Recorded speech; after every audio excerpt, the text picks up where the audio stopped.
our podcast. Yeah. I don't remember what song I did last I time. don't know. But I just realized the salad we got is not the one I like because this is the one with the Dijon mustard dressing. So you low-key can either take more or take all the dressing. Okay. But that's not what the podcast is about today. It's not. We got sidetracked. Yeah. Earlier this morning, a few seconds ago actually, Babe was talking about Us having a show. yeah, and what our show would be like. And how things would be happening in his brain / universe and how they would manifest in this universe. And that's what our show would be about. Yeah, at first I was like, it's going to be called The Herrings, but she was like, ew, that's stupid. It is. And I was just like, you know what, you kind of right, because that doesn't really describe us. So then I was like, it's going to be called Winco Incorporated. Which I laughed at because that is hilarious. But then I was just like, we can't just call it Winco Incorporated because that's a brand and they might try to sue us. So I put LOL at the end of it. So as to break up the trademark deal. We both dye our hair red though, so you know we're talking about Wendy's. How about we just wear red wigs? Because I don't want to. Commit to red I'm not hair? committing to red hair. What do I look like? Trippy Red? Oh! Beep, beep, beep, beep, I have no idea who that is. Oh. The joke is not as funny if I don't know the reference. But you know what is funny? Liquid chlorophyll. Get your bottle today. Ooh, that brand deal. You know what's also great? Fertility support for her. It's an unflavored drink mix and it gets your pussy wet. I don't think you can say that. Yeah, you can. Is that what it does? I mean, I don't know, but we're not really getting branded through them. Okay, we're not really getting branded through these people. Do not sue us because Yeah, we're not sure if that's a thing. But you know what is delicious though? What? Fertility sweets through Pink Stork. They're organic drop lozenges. They're that delicious pomegranate strawberry that melts in your mouth. Actually, you know what? If Fertility Sweets asked me to sponsor, I would because they're women owned, and these actually taste good. You know what I mean? Like I'm not faking it. Yo, can I like have one right now though? Why don't you eat breakfast first? Anyways, we're getting off subject with all these little We are. fake sponsor deals. But we were talking about how if we had a show, like how would it be? And in my mind, it would start off with just me, right? You know, not the whole first season, but like a couple of... What? What? What'd you just say? So that would have been boring. Don't come at me. Don't come at me. But it would start with just me. Couple episodes, maybe half the season, depending on how the episodes went, you know.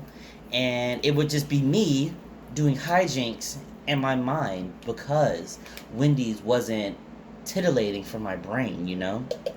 And then later on, Babe would come in. Can we side note that though? Okay. What is titillating for your brain? Like, what makes you feel like, oh, I have to think about this. This is hard enough where I'm like, I actually have to focus, but it's not super hard where I'm like, I wouldn't mind doing this every day. I feel like that would be something I wouldn't mind. You know? Talking about it's like a life thing? Yeah. Oh. I don't know. My mind always flies straight to video games because sometimes video games are hard. But I also would not mind playing them for the rest of my life as a job. You know? Are you serious? Yeah, why would I not? You know, even if it's even like a genre that I don't like, I would probably play it. You know? Especially if it was my job, because I feel like even if it was the job you love, there's always that one thing you don't like doing in the job you love. Mm-hmm. But it doesn't take away from the fact that you love doing that job. I want to get deeper because I feel like what's his name? Guru, I don't know if anyone follows him, the world guru of today, the main guy, like the Pope of the gurus. I don't know what his name is. I'm with the Viking white guy with the breathing technique thingy? No. Oh. That's just some random white guy. I'm talking about like the Indian guy that people fangirl over because he's basically the new Buddha. Oh, okay. He said something about life purposes and how if you focus too much on your life purpose and not actually live your life, you're doing yourself an injustice. Right. And I wonder a lot because a lot of people will be like, do what you love, blah, blah, blah, blah. But is that forcing you into the matrix by saying that? Like, focus on what you love and do that for the rest of your life instead of just unknowingly going through life. I see what you're saying. I think so. I think that's why I am where I am right now. Because I'm not But you're so young, though. Right, but you can't say you're so young forever. Mm-hmm. You know, you keep using that as an excuse. That is no excuse. I'm just saying I am where I am right now because I'm just going through life as it ebbs and flows. You know, and then if I happen to fall upon a job or an activity that I do for the rest of my that I end up doing for the rest of my life that I just happen to love, then that just happens to happen. Mm-hmm. Otherwise, I'm gonna supplement my regular life with doing things that I like to do, which is why I play video games so much. You know, so as far as saying like forcing yourself in the matrix, I feel like if you wholeheartedly just bum rush the one thing you love right now, then you may not love it later, you know. But if you're using it as like a supplement to like flow through life, then you should be fine, I think. I feel like, especially in the Western world where we live, America, money rules everything. Cash rules everything around me, green. Yeah, so it's like, if you're not going out of your way to make as much money as possible, you're wasting time, basically. You're wasting your life. Right. Or you could think about it like me and just be like, if we could just get up enough money and find the right place to be at, then I can negate the you have to bum rush for as much money as you want by living in a spot where I can afford doing whatever I want. What would that even be, though? What would that look like? It's like I told you last night. Like, if we get our stimulus check after we have to re-sign the lease in this horrible, horrible apartment, then I say we use that money with the money we have saved now to knock out our current loan, which will net us an extra $300 a month, and then save up money again. Because since we're stuck here for a year or less, I'm not gonna say or less, because if it hits 9 months and we find and we have enough money saved up, I say we just dip. But if we save up enough money and we could put a big enough down payment on something, then monthly payments are gonna be like $200-$300. Mm-hmm. And $200-$300, you can make that running Uber, you can make that running Lyft, you can make that doing Ship. You wouldn't necessarily, at least bare minimum, you wouldn't necessarily have to do a full-time job, at least for living situations, you know? Which I feel like if you have a solid living situation, then, you know. Everything else will fall into place, basically. Because I know they say kids are expensive, but if I'm only paying like $200-$300 for the home I live in, remembering that we were just paying an extra $300 for a loan, plus all the other bills, it's like all that money could just go towards the kid. But then also times are changing. Mm-hmm. Like we said, in a couple of years, we'll be like, gas was $1 in my day.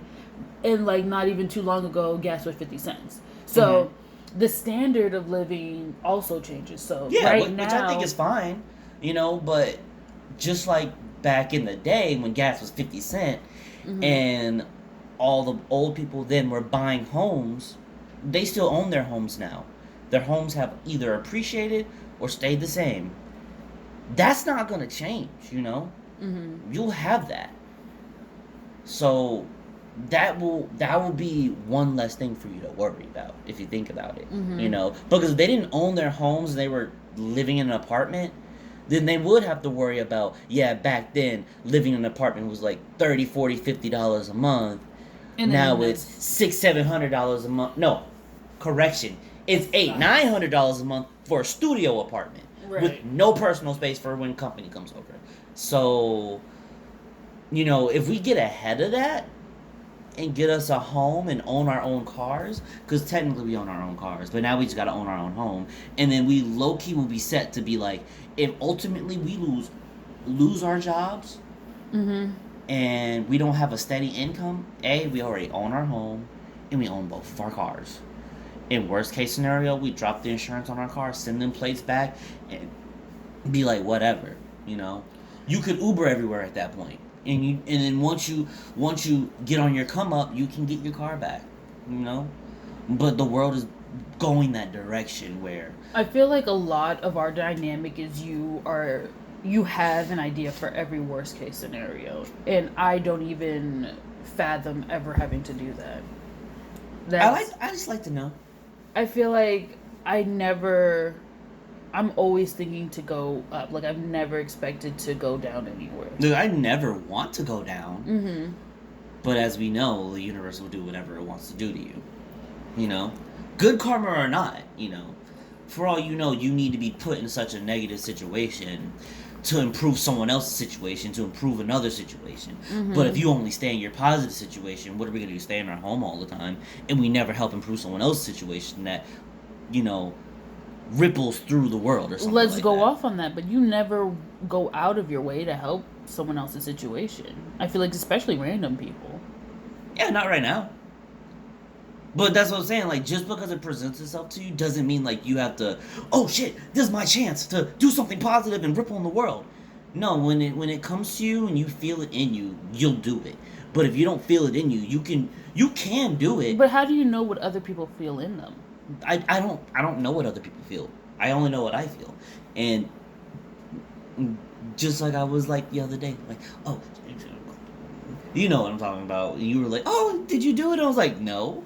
I had that thought, but it didn't hit me where it was just like, oh, I feel it upon myself that is something I need to do. Have you ever felt that, though? The need to do something? Probably. I know you're probably going to ask, what was that situation? Yeah, I want to know. And I'm most definitely going to tell you, I don't remember. But it's not, but that's what I'm saying, like, I may not remember, but it probably did happen. And I took up all of our time because we have, like, a minute. Less than a minute left. That's because I like asking you a bunch of questions. I feel like that's my thing. Yeah. I could do that all day. You really could. And dig into people's souls, because I feel like that's very interesting to know what people think and how they think it. I don't know what's so intriguing about it. Wait, before we leave, if once we get our home and we start having brunch and we have people over, are we gonna put them in this together? We can do that. That sounds amazing. We can do some mimosas. All right, but and waffles. You going long? You speaking long because we only got 10 seconds left. All right, thanks. See you later. It's the bye podcast. Bye.